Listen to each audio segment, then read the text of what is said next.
It's Song Talk Radio. Welcome to Song Talk Radio. This is the show with songwriters talking to other songwriters about the craft of songwriting. We share tips, tools, and techniques, and together we all become better at writing songs. I'm your host, Neil Modi, and with me, my co-host, Phil Emery. How are you doing, Phil? I am doing very well. I have our new kitten, Sadie, who is insisting on lying on the keyboard. Oh, so lovely. You may hear some odd noises, but that's because of her. Of course. We always like odd noises. That's what we're all about on this show. And please send your comments and questions or your odd noises to Song Talk Radio on Twitter, Facebook, or Instagram, or feedback at songtalk.ca, and we'll share your thoughts on the show. And please visit songtalk.ca to see the show post for this episode, to find links to resources we mention, and to download lyric and chord sheets to follow along with the songs that we feature. And before we get to tonight's guest, just a small announcement. A guest that we had, a band that we had on the show a few weeks back, a Canadian roots rock Americana band Bywater Call, have just received 2 nominations for the 2023 Maple Blues Awards in categories Entertainer of the Year and Female Vocalist of the Year for lead singer Megan Parnell for their recently released sophomore album Remain. So congratulations to Bywater Call. Just another example of coming on Song Talk Radio, and next thing you know, great things are happening. That's true. I mean, it's a Song Talk bump. It's been scientifically proven. It's proven. We have the data. We have the data. We have some data. We have some kind of data. All right, and given that this is our last show of 2022, isn't it, Phil? Yes, that's right. Another year online. Another year online. Zoomy, yes. Zooming. The year just zoomed by, didn't it? and of course, in 2023, looking forward to the new year, we're going to be launching into our next songwriting challenge. And of course, if you've been keeping up on the podcast last few weeks, our next songwriting challenge is going to be writing a song from a different mode or a mode that you're not familiar with, or that's kind of unusual for you. I think that's the point is to write a mode that you don't normally write in. Mm-hmm. So with the challenges, the idea is that you stretch yourself and you do things like you may not wind up with the best song ever, but in the process, you'll learn a lot of stuff. And that's kind of what we're doing. Yeah, exactly. To get yourself out of your comfort zone. I know for me, I do a lot of what they call modal interchange, where you're in a particular major minor scale and you just flip one of the major minor chords to the opposite, to the major or to the minor or major, and that is kind of playing with modes. But for me, it's going to be like deliberately writing in a mode as opposed to just doing it, on the fly and actually sticking to one scale. I think that's going to be the challenge for me is sticking to one particular mode instead of bouncing all over the place like I usually do.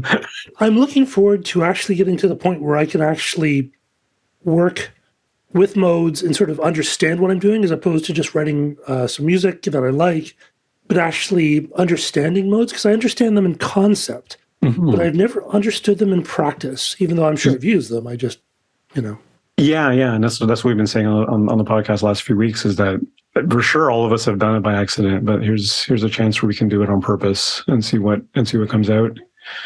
Indeed. Indeed we do. Okay.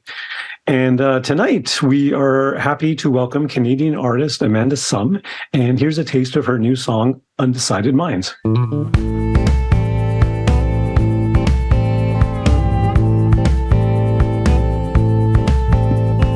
Are you on the side of undecided minds? Circles round we go, trying to make a line. One is one too much, losing sense of touch. All you've ever known. Canadian Canadian artist Amanda Sum has recently released her brand new debut album, New Age Attitudes, and was quickly featured as a pick of the week by Exclaim magazine. Blending musical elements of indie pop, jazz, and alternative folk with incredibly thought-provoking lyrics, Amanda's work has received critical acclaim from major media outlets, including CBC, Exclaim magazine, and the Vancouver Sun. The groundbreaking music video for her recent single, Different From Before, took the North American music industry by storm and was screened at the Asian American International Film Festival, on top of being selected as a Vimeo Staff Pick. As an experienced thespian, Amanda has captivated audiences at national festivals, including the TD Vancouver International Jazz Festival and the Mainline Concert series hosted by Side Door Access and Rogers. Welcome to Song Talk Radio, Amanda Sum. Thanks for having me. It seems like you've had a long, illustrious career out on the West Coast so far. Just doing the best I can. Doing the best you can. How long? This is your debut album, so how long have you been writing songs before you release this? The songs on this album, the first one, was written at the end of 2019, and I kind of wrote really, really casually from maybe 2018. I taught myself how to play guitar when I was in high school, and kind of just played covers of songs that I liked, and never really got into writing my own music until quite a bit later. And even when I started, I didn't like any of the songs that I wrote, and there's probably a bank and a library of a bunch of songs that are just gone with the wind. But I kind of started writing songs that I liked in 2018-19. Mm-hmm. What was the thing that flipped to make you write songs that you like? Like, what was that? Was there a discovery, or was it an attitude? I think it was my, and I still have this insecurity of accompaniment, but it was my getting more confident on playing that allowed me to write songs that felt a bit more complex in my brain. Maybe they're not, but I think songs prior to that would be like the same old chords here and there. So then they all sounded the same, and then they all felt like they were in the same themes. And I didn't feel like I was saying anything that I would want anyone else to hear that felt important. So yeah, I think once I kind of gained a bit more confidence back on piano, then I started writing songs that I was it really a question of like you heard stuff in your head and you wanted the song to sound a certain way, but you couldn't get that under your fingers or in your voice or whatever? Not really, to be honest. Yeah. But even now, still, like I never sit down thinking, oh, I'm going to write a song. It just, if I happen to have a little melody in my head, then I'll sit down and plunk it out. Yeah.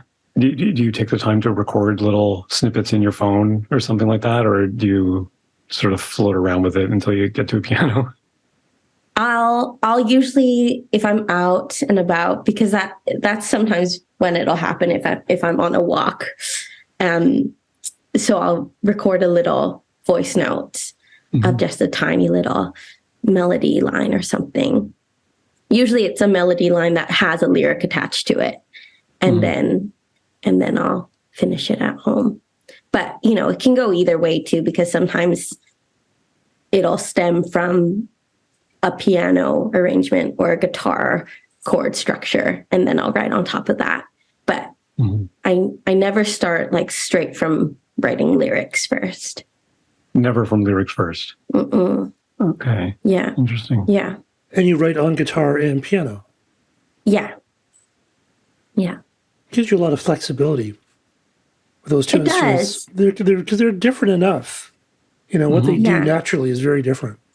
Yeah. And the songs that I write on each, even if the end arrangement I make, say, a piano or a keyboard song, if I end up arranging guitar for it, it'll still be a different kind of song than the opposite way if I started from guitar and then put a piano in. But just you feel as an instrumentalist you're more proficient on one or the other, or are they both kind of equal?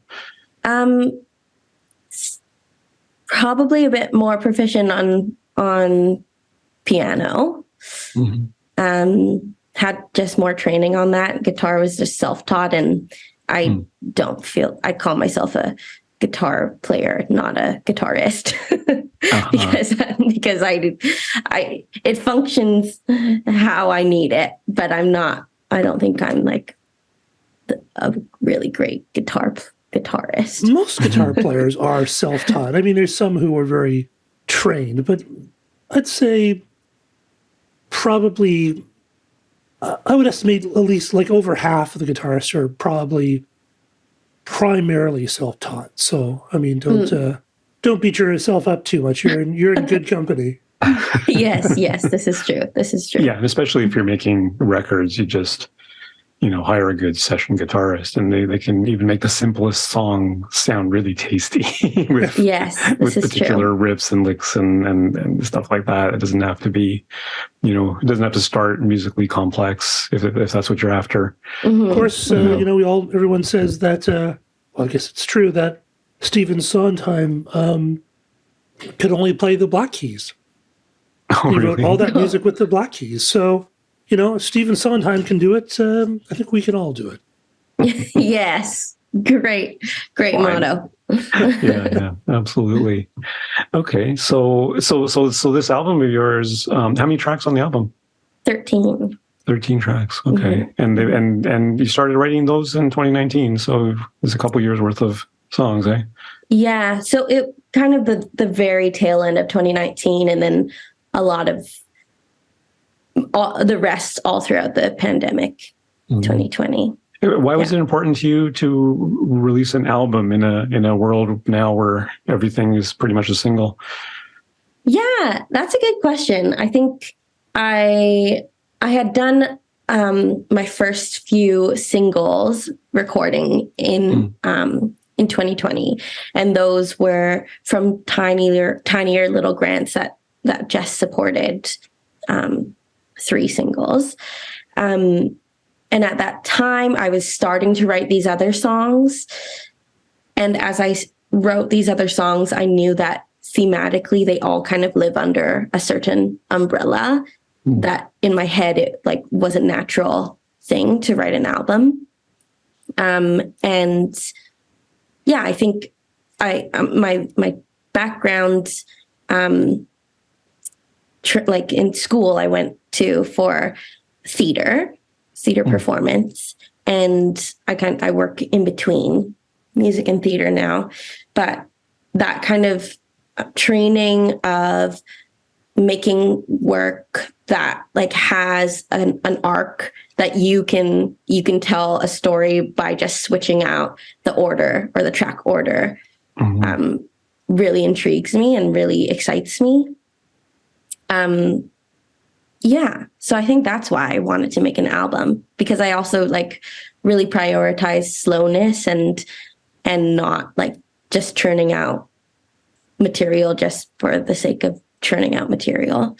Are there insights that you feel that you've gotten because of your theatrical training that sort of helped with songwriting? Because a lot of people are just, they just write songs. They don't actually do theater as well. Totally. Yeah, I think the theater training that I had really focused on experimental devised works. So creating performance pieces that don't necessarily have a narrative or like a script base, like a script-based narrative. So in that, I was a part of a lot of collaborative works, and creating them, and then seeing a lot of theater works, and being in a lot of critique sessions, there's always this question when you're making a new work of why is it important and why is it important now? Which I found that was like really valuable to lay that practice from theater onto music making, where each song I can pinpoint what the thesis of the song is, say, and then from there, in an album context, say, okay, this is the whole umbrella, and then each one fits into that. And yeah, I think like just process-based collaborative works in theater really allowed me to structure how I wanted this album to be created, which was a lot of the songs fall under this identity piece of being young or being a woman or being a person of color or all three. Intersectionality. And then because of that, I wanted it to be that the process of making this album reflected what the album was saying. So I put together an all-female team, had an all-Asian female band play it. Oh, wow. Because it made it, like, I think that theater training made me think, okay, well, it all reflects into this. Sure, there's like a product, but it's like the product isn't the important part. It's like the what isn't as important as the how or the why. Yeah. And then the process. That's really interesting because like I've been writing songs for a long time. Phil has too. And I don't know if Phil feels this way, but I look back on years ago and I tended to not look at the big picture. You're talking about looking at the whole project as an entity and a living, breathing thing, and what are the implications for the smaller parts of that, right? Yeah. When I started writing songs, I tended to obsess over little details and never see the forest for the trees, right? So that's really interesting that, you know, because of your theater background, like you seem to get to that very quickly. It took me like, 20 years. It's kind of a great place to be because you can then apply that even on a smaller scale to think about the conceptual idea of a song and what we like to call prosody, and how does everything in the song, your lyrics, your rhymes, your melodies, your chord choices, structure, all that sort of stuff, how does that point to your big idea of the song? Right?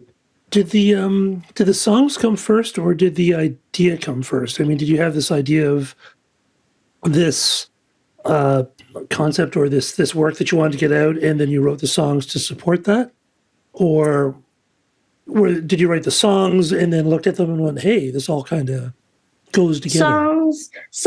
Songs first. And in 2019, when I was arranging for the first time, my dream was that it would be an all Asian female band, because that's just like super cool. And so then that's like been a dream of mine. And then, everything and all these life experiences kind of inherently meld into the songs that I end up writing. And then it just like kind of is like pieced together in that way. But the songs kind of came first, I think. And then you had a moment where it's like, hey, I could actually tie these all together under one umbrella. Yeah. Do the songs go through a lot of editing while you write them, or do they just sort of come out the way they are, or what is the process there?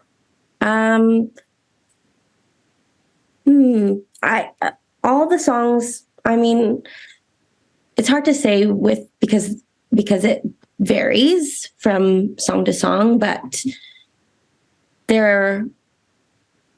mostly the editing is in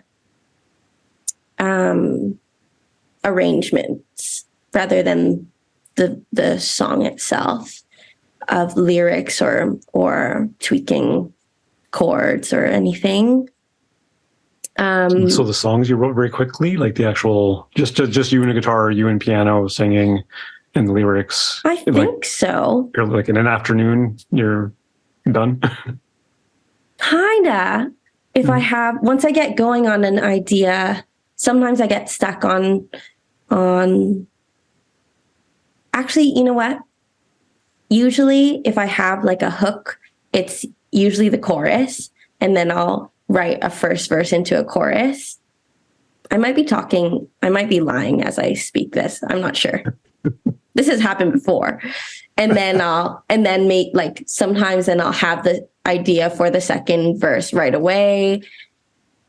But sometimes it'll take a couple days for me to find the perfect words for it. Do you have multiple songs going on at once, or do you tend to focus on one, finish it as quickly as you can, and then move on to the next one? Finish it. Yeah, I usually finish one first if I'm writing a new song. But yeah, what all of these songs, majority of them, the 12 of the 13 coming out of the pandemic, was like I was home, locked in my room with the keyboard the whole time. So I was privileged with so much time. And so it didn't ever feel like I was rushing. And it didn't actually ever feel like I was forcing myself to think, oh, I need to write a song. It was just like with the times, being blessed with time. Yeah. Right. And you got all that spare time. It's like, why not? Write some songs. Yeah. Did you, what kind of editing did you do when you were doing the arrangements? How did you do your arrangements? Did you do them, with the band or? So I would write songs either guitar or piano, and then I had demos of that much. And then in the summer of 2020, I played a concert just as a duo with me and my drummer, Jamie Lee. So with that, we jammed on what the drum grooves were for a majority of them. And then I was writing grants to get funding to record the album. And then once I sent those grants in, I started arranging demos of all the songs. So I would do it through Logic. I would have the demo already of the piano and vocal. And then I would put in the MIDI drums of what I remembered Jamie playing. And then a couple of the songs for submissions, she gave me a track. And then I would just MIDI arrange a bass line and then a guitar part, synth parts, some string parts. And then I had all my players lined up because I played with them on the 3 singles in 2020. When you got together with the band, did they follow what you had done on those demos, or did the guitarist say, hey, I've got a better idea, let's do this instead? Yeah, well, guitarist, I just played guitar for all of the things. But for drums, Jamie, I just trust her on everything. And then for bass lines, I kind of there were some specific things that I really wanted to hear, but otherwise I just kind of gave a very basic structure to Ginger, and she would play around with that. And then sometimes I would listen to a recording from a jam, see what she played, and then I would tweak or say maybe a bit simpler here, and then this section is where there's room to play. And then synth parts, some of the washy things were pretty charted to a T, and then some things I had Marianne Chetta just go to town. I guess it's different when you know the people you're if you're writing for a particular player, you can sort of suit things to their style, or if it's generic. But I guess you were clear with them that this is a sketch, this is a demo. Yeah. have Yeah. your thing with it, and that's cool. But at least you lock in the general idea and the groove and the feel for things. Yeah. Sketches mostly for like bass and synth parts and drums, but pretty like I charted exactly the string parts and the horn parts to a T. Nice. Did you actually give your guitar, the other musicians like written chords, or do you just give them like the tapes? Or for violin, cello, and trumpets, I gave like written out charts for them, and then for drums, just because Jamie had known those songs for a year and more before we even recorded, I didn't chart anything. She just wrote her notes. I printed out like the main piano chord sheet for her so that she knew the structure. And yeah, for synths, I exported a sheet. And bass, what did I do for that?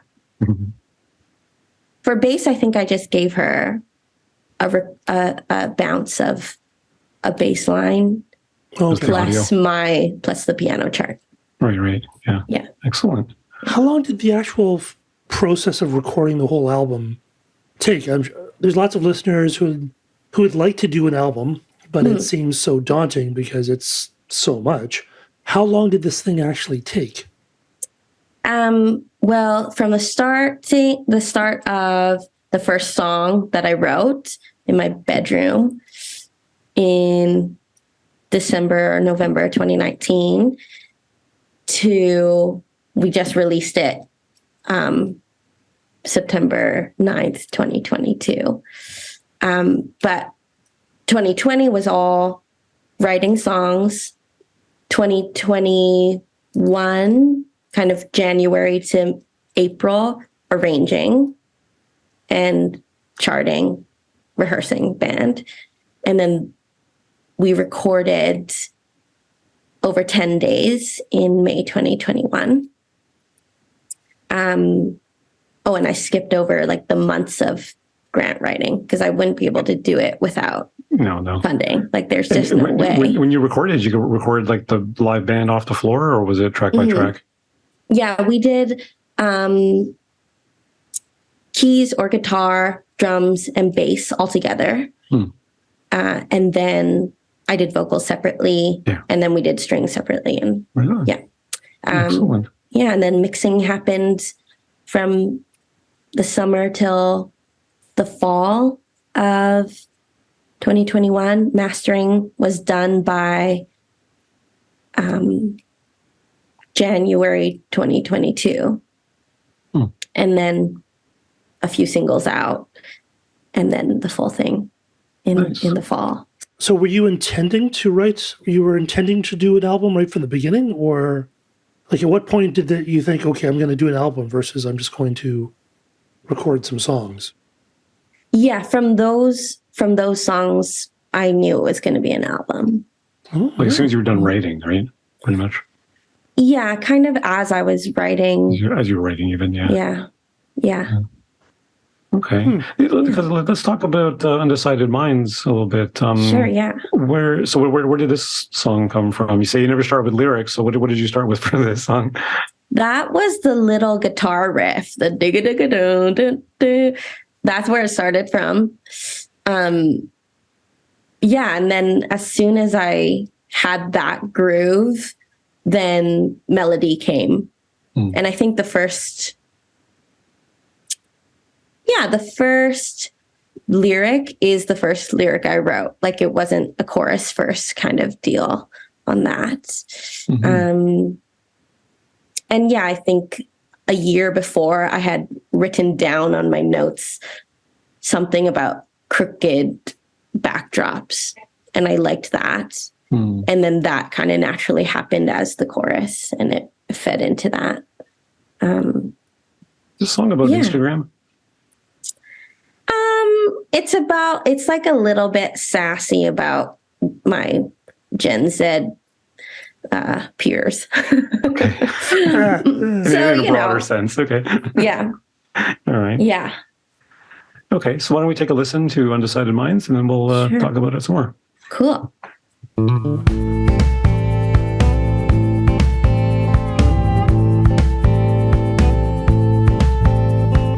Are you on the side of undecided minds? Circles round we go, trying to make a line. One is one too much, losing sense of touch. All you've ever known comes around to show it's something else.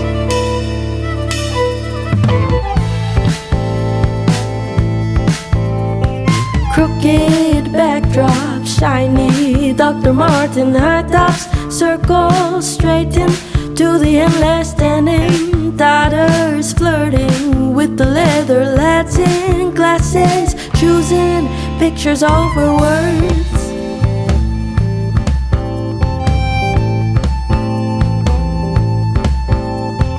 Are you on the side of undecided minds? Drink it all away till day turns into night. One is one too much, losing sense of touch. Soulless instruments, get your point across.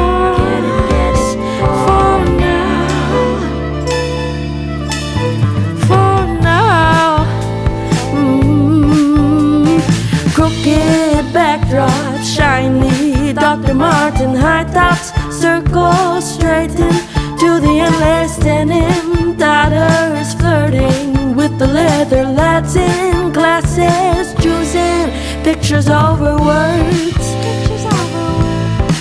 Pictures over words. Pictures over words. Missing discipline,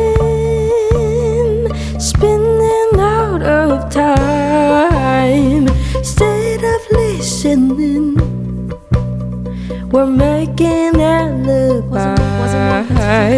So take a storyline and make it real life. Soon the circles do will turn into the lines. Crooked backdrop, shiny Dr. Martin high tops, circles straighten to the endless denim. Daughters flirting with the leather lads in glasses, choosing pictures over words.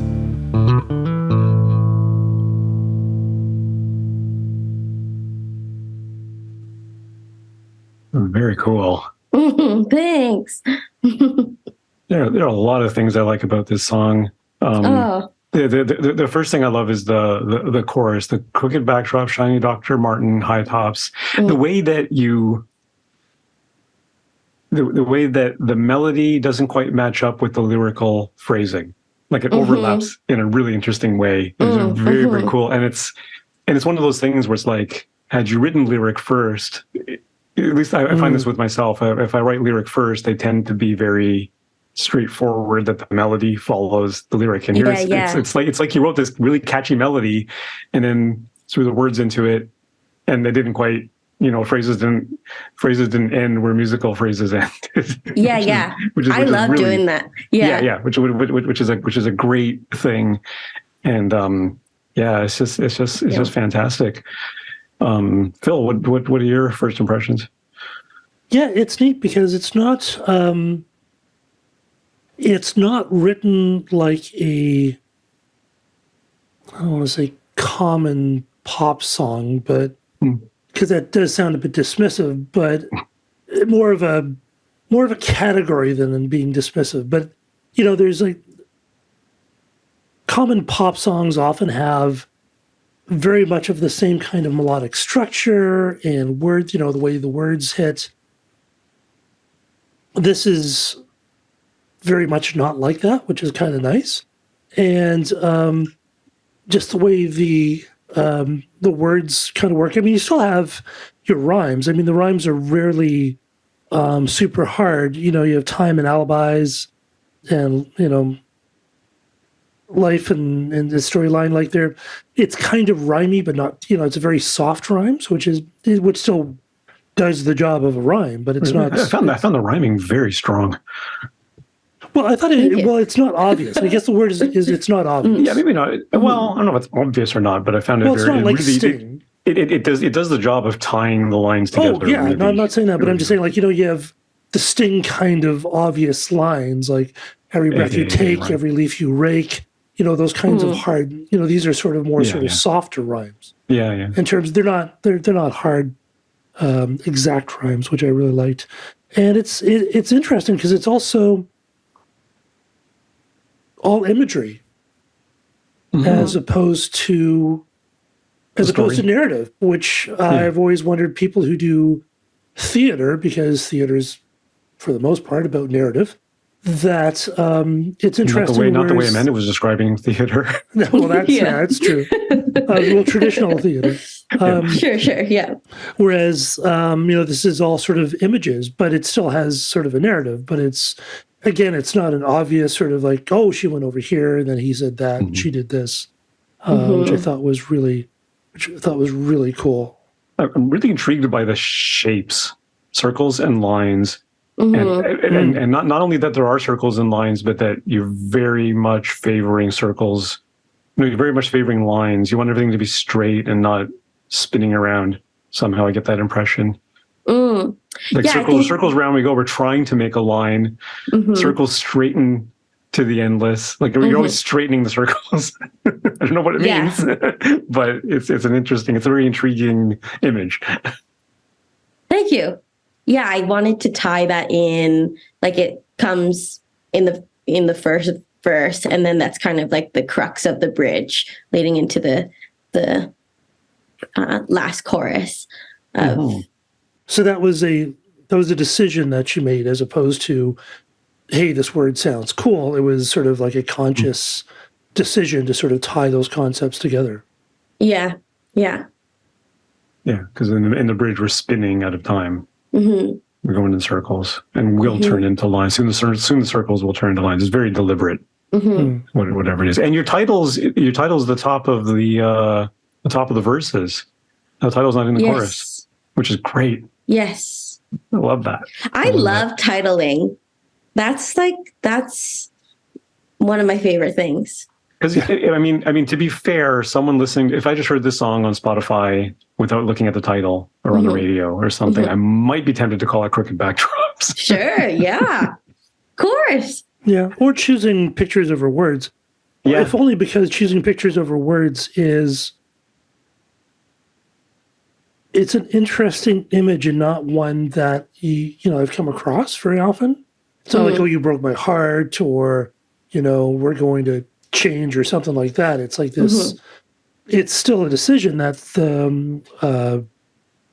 someone is making, but it's an unusual decision, which I think is really cool. That's actually the line that made me think the song was about Instagram. Is Instagram choosing pictures over words? That's true. Yeah. So are you doing a lot of editing of the lyrics as you're writing them, or because they seem very sort of kind of very tight? They seem very tight. They're very tight, and they're very well, like it all fits. Thank you. Yeah. Usually lyrics are pretty intuitive for me once I'm going, and I don't often go back and edit. Although this song, when I first wrote it, it was the denim daughters flirting with the leather lads and lasses. And then I thought I wanted to actually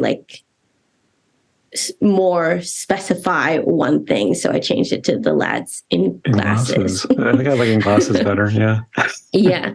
Yeah. But that was the one edit for lyrics and in that. But yeah, I think like when I'm sitting down and writing the song, usually those kind of first hit thoughts of what it is stick for the most part. So when you're writing, you write the song until it's done. So you're not sort of coming back to it like 2 weeks later and then trying to finish it off. Usually I would finish it in that kind of saturated time. And if I did take a break, it would be like the next day I would come back and try to see how it folded out. How do you, okay, when we started, before we played the song, you said that this is kind of about the Gen Z characteristics, experience. Yeah. Something like that. How did you, like, did you write down some notes? Like literally like what the song is about, like in a very direct way, and then move to the more image-based lyrics, or do the image-based lyrics just kind of pop into your mind? They kind of just popped. I think like usually when I start a song or I start like a chorus of something, I think, okay, what I spew out like pretty pedestrian lyrics, I think. Mm-hmm. And like in that, like the party song, say, mm-hmm. I don't want to go, but I still want to be invited. Pretty pedestrian language, like things that I'm just talking. And so sometimes when I'm talking about things, I don't actually know what I'm saying. So I'll start a song and then I think, what am I saying and what is this song actually going to be about? Mm. And once I started, Are You on the Side of Undecided Minds? It like clearly to me was this like judgment of my fellow Gen Z millennial cusps while also asking a genuine question in an attempt to rope myself into that too, because I'm like judging the Gen Zs, but I'm also acknowledging that I am one. Mm-hmm, mm-hmm. And all of these things, of all of these judgments that I can project upon people are very well projections that people can put upon me. Do you feel like all that content is evident and all that content is obvious to your peers, to your audience? I don't. Or do you care if it is or not? I don't really mind if it's not. Okay. Yeah.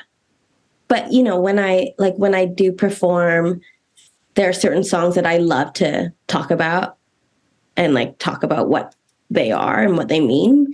Mm-hmm. Because I mean, I don't know what the first hit of the theme would be without context, whether it's if you took it as it's about Instagram or what, like that's interesting to me that people can take different things out of it if I don't give a full context. I mean, because like Doc Martens were huge when I was a kid. Yeah. They were huge. Yeah. Everyone wanted one. Everyone had one. Yeah. That hasn't changed. No. Well, they become more mainstream. Because when I was in high school, it was all the goth kids that were wearing the Doc Martens. Yeah. And then the wannabe goth kids. Yes. So now that you've kind of come through this journey, is there anything that you wish that you knew before you started? Like in terms of writing or in terms of writing or the whole process? Things like, if I ever have to do this again, I'm going to do this or I'm not going to do that. Yeah, I mean, I think the songs that I've been writing now, I write them with, like now I write with arranging in mind, as opposed to before I would write for myself and then arrangements felt like how to puff them up a bit. But now if I'm writing something, I can already kind of hear what I think the drums might be, or so like I don't know if I wish I knew that before, but I like how now I kind of can make it feel a bit more seamless in that arranging doesn't feel like an afterthought. That's one of the things I do appreciate about the song as well, is that like the instrumental parts are pretty interesting. Like the guitar lick is pretty cool. That little little string thing. That's a neat little bit. Like I'm glad that you paid some attention and gave some weight to those things, and it's not just a beat with a singer on top. Yeah. The backing vocals, I liked it because, again, they weren't obvious backing vocals. Like, so very often you'll have the main singer doing a line, and then the backings people sort of repeat the last two words over and over again or something. Like, it's a very common way of doing it. Again, nothing wrong with that. But this one, you didn't do that, which I thought was really, really interesting. Mm-hmm. And it it makes the song, it's interesting. It's an unexpected song, but it's not jarring, which is a very hard line to write, because it's easy to do stuff that's not predictable, but let's say conventional. And then you can also try to do something that's, non-traditional, but very often that's just very jarring and off-putting. This is very melodic and hummable, but also not very not obvious, which I think is which is kind of nice, because it's easy to do obvious stuff in pop music, because that's what we listen to all the time. Yeah, I loved arranging the Bee Gees for this, because it felt like I wanted them to be like, I imagined them as this chorus of gals who are like just sassy commenting. And that really ends up coming out in the second verse and the bridge, and just like these gossipers, which is like a cool concept to think about as Bee Gees not just being like the same words just in different notes to create a chord, but to think of them as their own instrument. And then how do they fit in with the violins and with the sit in similar with my vocal range, similar spaces. Kind of a Greek chorus in some ways. Yeah. For those thespians listening to us, here we are. They're probably yelling at the speaker before I've been doing it. So yes, it is the Greek chorus. Well, you call yourself a thespian in your bio, Amanda. Yes. It goes that theater thing again. And there is a little bit of that. I think with those vocal arrangements, with the instrumental bits, there is, if I had to guess, you had a theater background, I would have probably guessed that. It's those sort of moves, and even your main vocal melody, it's very like it's very up and down the scale, and kind of classical in that sense. Which, I'll be honest, you don't hear that anymore. Most melodies these days in pop music is, a range of 2 or 3 notes. Yeah, that is very true. Right. So that's kind of refreshing. Although I think that just might be a style. And I think that may, there's a time when all the people were singing like this, back in the 80s, when everyone was wanting to sound like Brian Ferry, or the guy from Japan. Mm-hmm. So maybe it's just a style that will, in a couple of years sort of go for sure, because you can hear these singers and they're quite capable of hitting money notes and doing expansive melodies if they want to, but they're definitely choosing to do very limited melodies. And it may be just that it sounds kind of old fashioned to do something very melodious, and they want to be cool, and they want to mumble. Yeah, that whole mumble rap is a. I'm looking at you, Billie Eilish. I'm not even talking about rap. Oh, Billy's okay. Billy's okay. I just can't stand the mumbly vocals. I'm like, what are you saying? so mumbly. Well, it's that affectation. It catches on, but after a while, Like, I remember when iTunes first launched, and I thought, oh, there's all these great songs, from the 80s. And I listened, and all you could do is, like, at first listen to the first 30, I don't know, 10 seconds or 15 seconds. And so many of them was like, well, that's enough of that. Oh, no. That was all I really That's what you needed. care for? Yeah. Yeah, it's true. When you end up going over songs from your youth, you realize how many of them are actually worth keeping in your library. How many of them are just that. So, Amanda, what's next for you and this album? Well, I don't know. You're performing with the band? I have in the summer, or no, in September when we put it out, and I've done a few little solo gigs, but I'm in the heat of a theater show right now, so I really am like, it's figuring out how to balance doing both and how to support the album now that it's out. But I'm hoping to play a bit more come summer. But I'm doing a theater residency with Theater Replacement, and I've been with them for the past 2 years. And I've written the album into a theater piece. So Oh, wow. Wow, that's great. So I'm kind of like, it's the same source material, same songs, but it's like a different kind of performance and concert. That's amazing.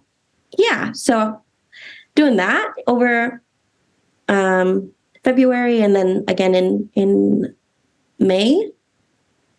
And then hopefully playing and maybe doing some festivals with this album throughout the summer next year.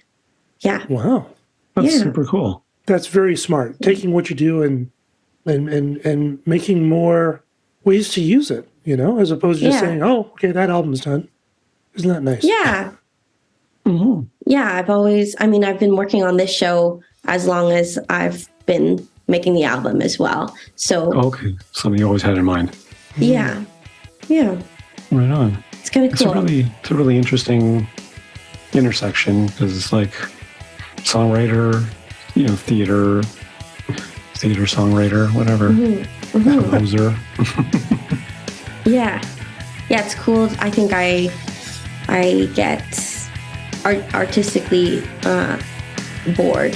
So I like to be able to dip my toes in different disciplines, and with all this music stuff, it's been nice to kind of dip my toes into film with making music videos, and it's like really cool to feel like I'm still using the same source material but placing them into different artistic disciplines to say, okay, this is what it is as a digital album, this is what it is as a theater show, this is what it is in a film, this is what it is as a dance piece.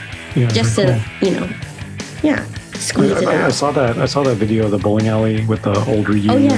It was very cool. It was very, conceptually very, very interesting, right? And Thanks. fun as well. So really cool. Really enjoyed that. Thank you.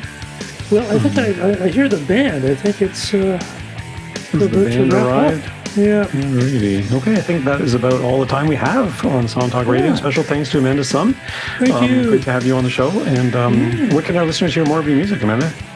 I'm on all the streaming platforms and Bandcamp, and it's just Amanda Sun, and all those links can be found through my website, which is amandasum.com. Excellent. And of course, we'll link to all that stuff from our show post on songtalk.ca. And of course, we want to hear from you, our listeners. So please send your comments on Twitter, Facebook, or Instagram to @SongTalkRadio, or send us an email, feedback@songtalk.ca. Also, be sure to check out our YouTube channel for live performance videos and full episodes. Subscribe today to the Song Talk Radio podcast on your favorite podcast provider. And you can find links to all the products, books, and web services we mention on the show on our resources page on the website. And wherever you are in the world, please join us online via Zoom Zoom at our next monthly Song Talk meetup. It's free to join on meetup.com and free to attend the meetup, bring a song and a lyric sheet, and get constructive feedback from other songwriters. Stop by songtalk.ca for the link. You can follow me at neilmodi.com. You can follow Phil. PhilEmery.ca. And Amanda, what's your go-to social media platform? What's your favorite? Instagram. Instagram? Yeah. That's where Everybody's a grammar these days. Thanks for listening. Be sure to stop by the website, songtalk.ca, browse past shows, find out how you can be a guest. Thanks for tuning in, everyone. Happy holidays, everyone. This is our final show of 2022. And keep on writing. Yep. See you next year, everyone. Next year.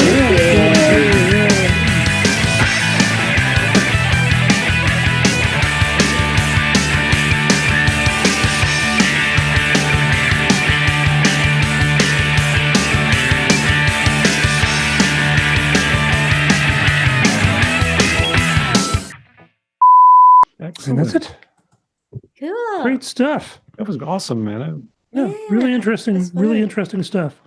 Thank you. And so smart about taking your work and repurposing it. Mm-mm. So often people just sort of do one thing and they go, okay. But it makes so much sense to take it and put it into a different medium and then put it into film and, you know. Thank you. Yeah. Because that's what fun. theater people do a lot of that. They're always taking stuff and they're building things. Mhm. Music people are different. We kind of play a song and then we'll play the song over and over and over and over again. Mm. You know, for the rest of it's not like the Who. The Stones. Yeah. For the Stones, exactly. Not that there's anything wrong with that, but Nothing wrong with that. you can still pack the stadiums. It's probably fine. Yeah. Good for them. Right on. Okay. All All right. Well, thanks for joining us, Amanda. This has been great. Thanks for having me. We'll let you know when the show drops and all that stuff. Sounds You can good. share it with your peeps. Yeah. Great. You can Instagram it. Peeps. Sounds good. Thank you so much. Nice to meet you both. Yeah, great to meet All you right. too. Happy holidays. Happy Yeah, holidays. And great luck with the Musical. theater. Thank you. Yeah. Thank you. All right. All right. Take care. Take All right. care. Take care. Bye. Bye-bye. All right. That's good. I had a desk full of cats, but they all seem to. Nice. Yes, I don't know. They've been very affectionate today. I don't know what the Yeah. what the issue was, but it's nice. But it's just That's so often cool. they're not down here at all. But Hmm. they were very well behaved. They weren't walking on the keyboard or anything. Okay, good. I get cat hair all over your keyboard. We've got cat hair over everything. We have Yeah. 3 cats. That'll You do need a it. good vacuum cleaner. Oh, yeah. All right. My cloning process is done 92%. I started it at 10 a.m. this morning to take my external drive and pop it back on my internal drive. Oh, wow. Taking like 10 hours to do this thing. Well, the fact that you're able to do other stuff while it's backing up is pretty good. Yeah, it's just like I have a little meter on my desktop to show how much CPU and memory I'm using. It's like it's barely making a blip. So, Yeah, it's programs use less memory now, or the systems are smarter or something, because I have like some old machines and memory is never like even remotely close to being maxed out. And well, it's only when I'm using these like crazy ass Native Instruments plugins with the granular effects and crap like that's when my CPU just goes right to the wall. yeah, I That's don't what do it that. is. Well, I went through this whole thing with this hard drive thing because now they have hard drives for NAS systems for the backup things. They got hard drives for surveillance systems. They got hard drives for this and then the other. And it's like they don't make hard drives for desktop computers anymore. And if they do, they're not the really high capacity ones. High capacity ones are for the surveillance systems and stuff because they're recording video 24/7. So you need a 20 terabyte drive. Yeah.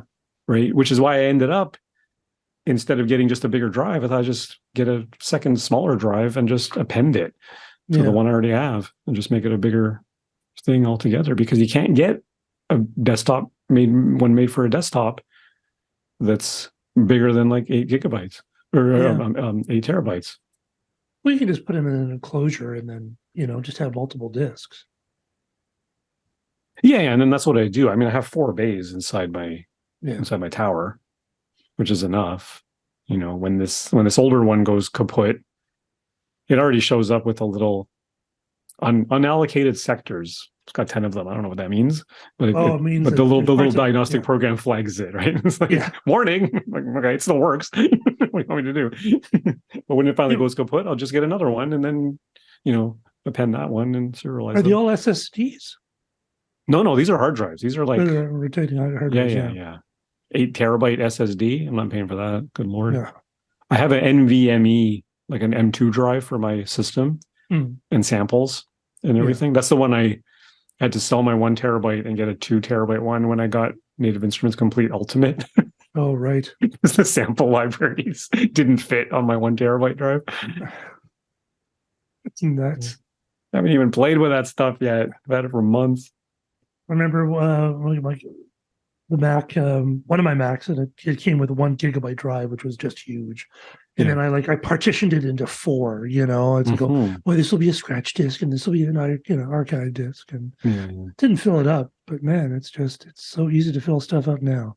It's ridiculous, especially like my camera shoots 4K, my phone shoots in 4K for any video. I shoot in RAW, which are big files. Yeah. Especially when you're shooting hundreds of pictures, like it adds up. Yeah, video stuff really sucks up. 4K video files, they're enormous. I don't shoot that much video, but it just tends to add up. And you're right, I never delete anything. Could I go back and delete raw files from my camera from 10 years ago? Probably.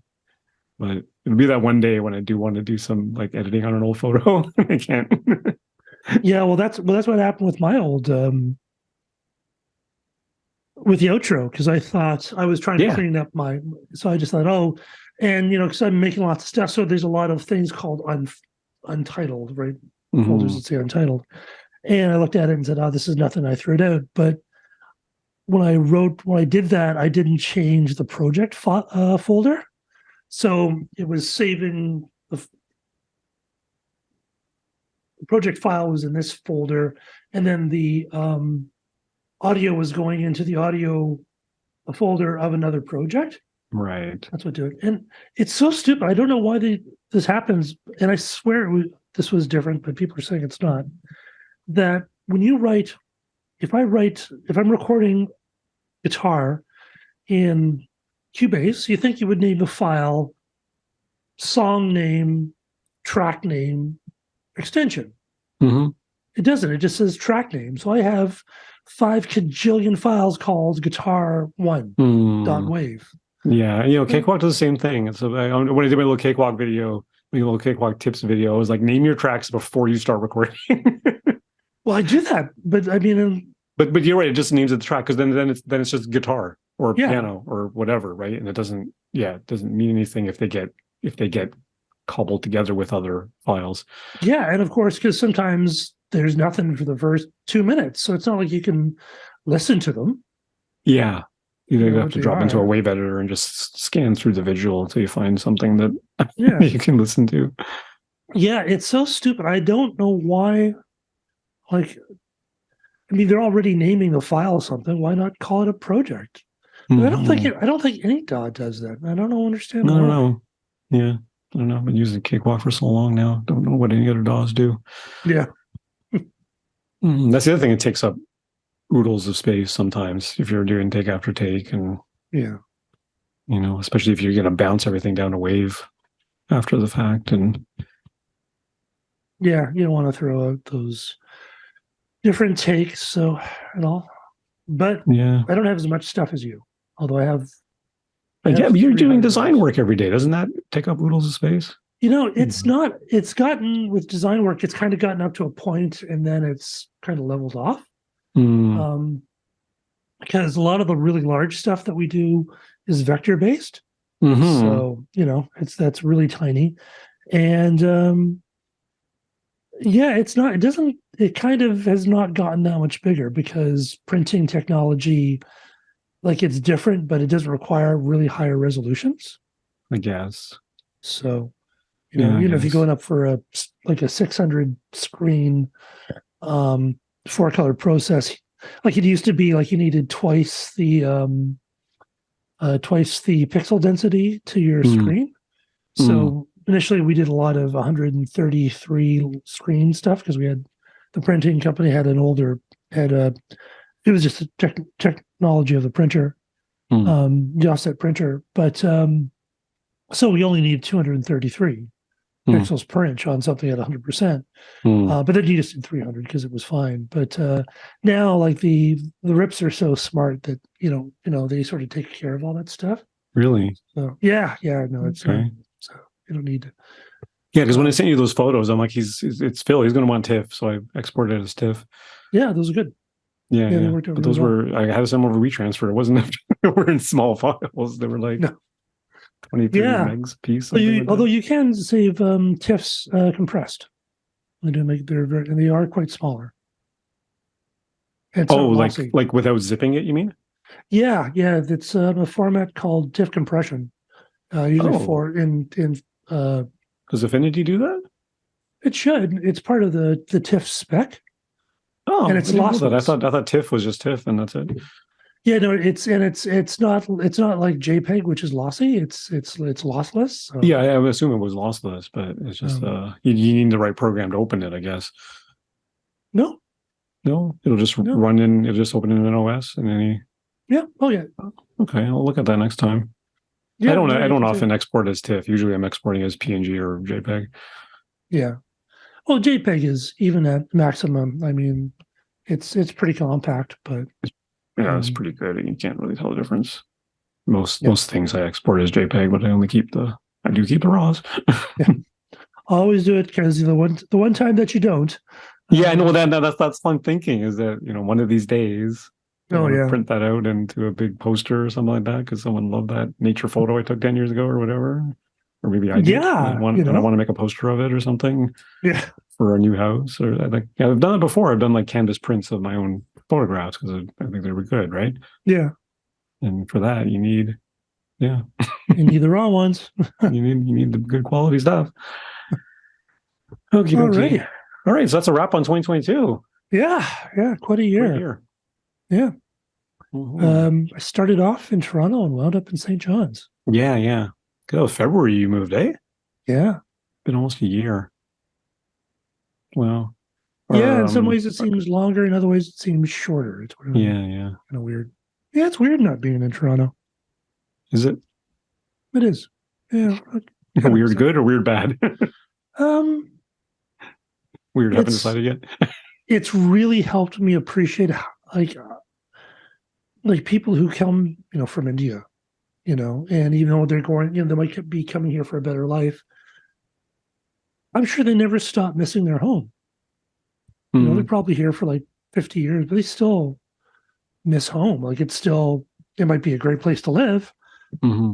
And it might have lots of possibilities, but I'm sure they're, it's not home. Yeah. My parents are like that. 50 years later, they're still like, my mom's still, they go back to India regularly. The pandemic, not so much, of course, but it's been a few years now, but that's still in a lot of ways, that's still home for them. Yeah. Well, and I can understand that because it doesn't mean that you don't love where you are. It's just that it's not, it's like, I know how Toronto works. I know how to get everywhere. And, it's like, you don't think of it. Like, you don't have to think about anything because you get on the subway, you do this, you stop off here. There's no mental overload. There's no mental load because, taking the TTC since I was 5, so you don't think about it. But here it's like, well, gee, how much do the buses cost? Where do the buses go? It's like everything. Like it's just different. And I've never lived anywhere else. Don't you guys just drive everywhere?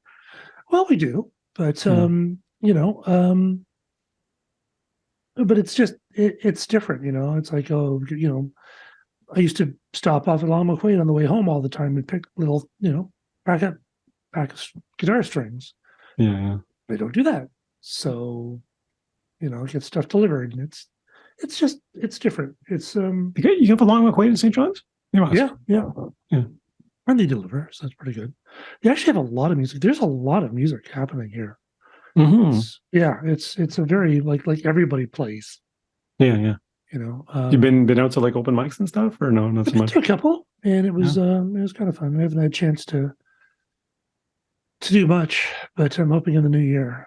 But Cool. yeah, I mean, there's lots of stuff happening here, but it's just, it's just getting used to living in a new place, and it's okay. You know, it's like I sort of don't know many people here yet, so I mean, it's okay because I do a lot of stuff with Zoom, but you know, like you spend all day on a computer, and then you talk to your friends on Zoom, and Yeah. you're going, You should start a meetup. yeah. Well, I hope to start a song talk meetup in St. John's. Yeah, find a venue. I want to talk to Transac again and see if we can get back in there. I think so, because I think people are doing stuff in real life again. Yeah, it's getting back to normal-ish, and the winter so far doesn't seem like they're going to be clamping down again. Yeah. So we shall see. Yeah. Fingers crossed we haven't gotten COVID yet. Yeah. Well, thankfully we've, we keep to ourselves fairly for the most part, but it's yeah, I don't know. I mean, I feel like it's kind of slacked a little bit. Like I've been going to shows, but I wear a mask at shows. Yeah.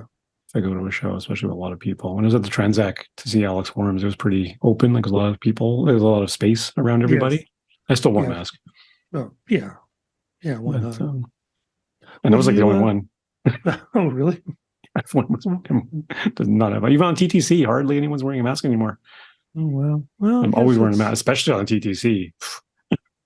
I guess it's the new normal now. People just kind of got used to it, going, okay, well, I guess I'll just live with it. Yeah. Well, if you're not being forced to do it, you're not going to do it, right? Yeah, I guess that's true. And people are sick of it too. Especially if you've been taking the TTC every day during the pandemic. You're sick and tired of it. You just don't want to do it anymore. Yeah, I can understand that. Awesome. Awesomeness. All right. Well, so we'll do you want to talk on Thursday, or you think we're good? Yeah, might as well. Okay. Yeah. Can hook up on Thursday. Sounds good. All right. Say hi to Heather for me. Will do. And I'll talk to you on Thursday. All right. Have a good night. Bye.